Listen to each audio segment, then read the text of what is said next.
установка основного инженерного оборудования и полноценно перешли в отделку. Отделочные работы на данном терминале ведутся круглосуточно. Как вы видите, устанавливаются везде плитки, ведутся малярные работы. Это зал прилета. Со следующей недели мы начнем монтаж основного технологического оборудования. Это система обработки багажа.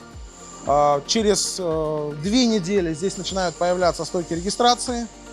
И мы начинаем уже готовить установку потолков, освещения и выходить на финальную стадию проекта.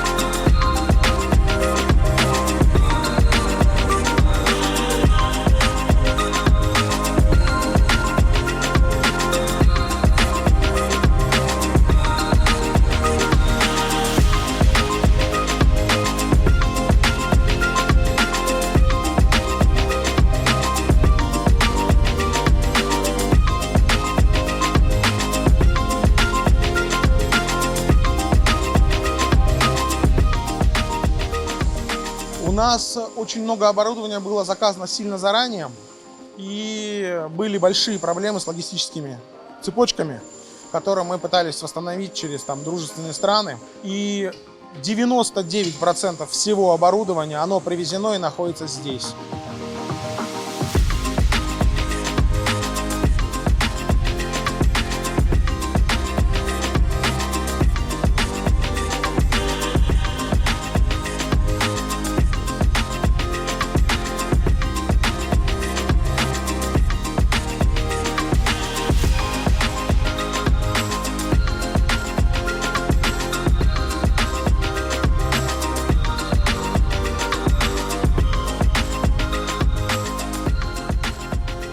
Новый терминал, в первую очередь, это новый технологический, современный терминал, который будет, безусловно, способствовать только улучшению качества обслуживания пассажиров.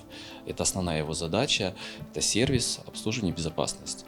Мы на это настроены, терминал сам будет соответствовать этим требованиям, и мы надеемся, что пассажиропоток, соответственно, от существующего мы сможем разогнать в 2 раза в ближайшие 2-3 года.